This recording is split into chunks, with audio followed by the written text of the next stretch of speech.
So, as a comparison, this is my normal voice next to the camera.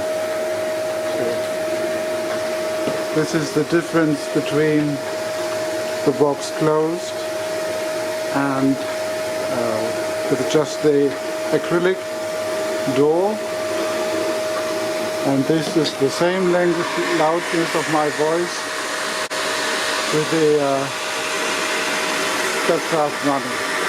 So, again, closing the door, most of the noise is gone. Closing both doors, it's just the dust, the vacuum. This is the same voice again, with just the machine running with the box closed.